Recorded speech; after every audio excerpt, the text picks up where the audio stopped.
এই দেশটাকে যে কন্ডিশনে ছিল সেখান থেকে পরিবর্তনের জন্য যারা প্রথম কাতারে থেকে আন্দোলন করেছেন, প্রচেষ্টা করেছেন, নিজের পরিবারের মায়া ছেড়ে যারা রাজপথে ছিলেন, এই ধরনের মানুষদের মধ্যে একজন উল্লেখযোগ্য মানুষ হলো আমাদের উসমান হাদি ভাই। ঠিক কিনা বলেন? সম্মানিত ভাইরা, শেষ একটি কথা বলেই আমাদের এই টপিকের আলোচনা শেষ হবে ইনশাআল্লাহ, সময় কম। সেটা হলো আমরা ইবাদতে অমনোযোগী এবং লক্ষ্যহীন জীবন যাপন করা। আমাদের জীবনের লক্ষ্য হবে পরকাল। আমরা এই দুনিয়াতে ক্ষণস্থায়ী জীবন সময় নিয়ে দুনিয়াতে এসেছি। দেখেন, এই যে উসমান হাদি ভাই ইন্তেকাল করেছেন, আমরা হয়তো বা অনেকেই ভেবেছিলেন বা আমার মনের ভিতরে অনেকেরই এমনটা এসেছে, যেদিন তার মাথাতে গুলি করা হয়েছে হয়তো বা মারাই যাবে, তারপরেও চিকিৎসা করা হলো, চেষ্টা করা হলো, উনি শহীদ হয়ে মারা গেলেন, চলে গেলেন।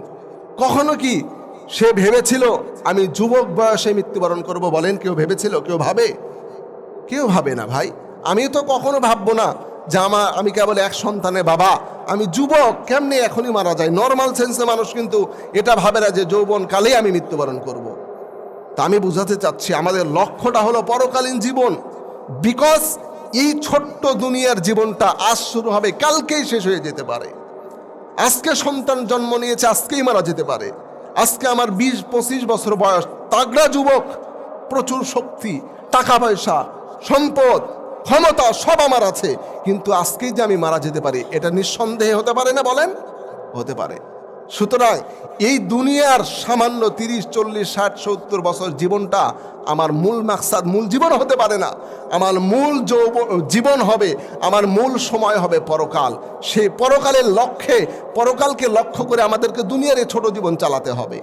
কারণ পরকালে আমি এই জীবনে আমি নামাজ পড়লে, রোজা রাখলে, ইবাদত করলে, ভালো কাজ করলে, সওয়াবের কাজ করলে, গুনাহকে পরিহার করলে পরকালীন জীবনে আমার জান্নাত হবে, এটা নিঃসন্দেহে।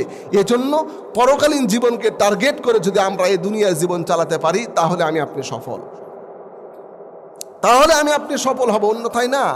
আমি দুনিয়াকে মূল মাকসাদ বানালে হয়তোবা দুনিয়া পেয়ে যাব, দুনিয়াতে টাকা পয়সা, অর্থ সম্পদ সব কিছু হবে, কিন্তু মরে যাওয়ার পরে আমার সব শেষ। আমার তো পরকালের লক্ষ্য ছিল না, পরকালের চিন্তা তো আমার মাথায় ছিল না। এজন্য আপনি ধ্বংস হয়ে যাব। এজন্য প্রিয় ভাইরা, ইবাদতটাকে আমাদের মূল মাকসাদ বানিয়ে দুনিয়ার জন্য পরকালীন জীবনের জান্নাতের উদ্দেশ্যে, লক্ষ্যে আমাদেরকে এগোতে হবে, তাহলে আমরা সফল হতে পারব। সম্মানিত মুসল্লিনে কেরাম, আমরা অত্যন্ত দুঃখ ভারাক্রান্ত হৃদয় নিয়ে বলছি, আমাদের একজন শ্রেষ্ঠ ভাই ছিলেন, আমাদের একজন যুবক ছিলেন, উসমান হাদি ভাই ইন্তেকাল করেছেন। সারা দেশে দোয়া হচ্ছে, দোয়া চাওয়া হয়েছে, প্রধান উপদেষ্টার পক্ষ থেকেও দোয়া চাওয়া হয়েছে। দেখেন, এই ভাই দুনিয়া থেকে চলে গেল, আমরাও কিন্তু এভাবে চলে যাব। এই ভাইয়ের এই বিষয়টাকে কেন্দ্র করে আমাদের দিলটাকে একটু পরিবর্তন করার চেষ্টা করতে হবে। কখন না জানে আমারও মৃত্যু হয়ে যায়। যে সকল কুলাঙ্গারেরা গুলি করে হত্যা করেছে, আল্লাহ পাক যেন তাদের এই দুনিয়াতেই বিচার করেন। ঠিক কিনা বলেন? আমরা এটা চাই।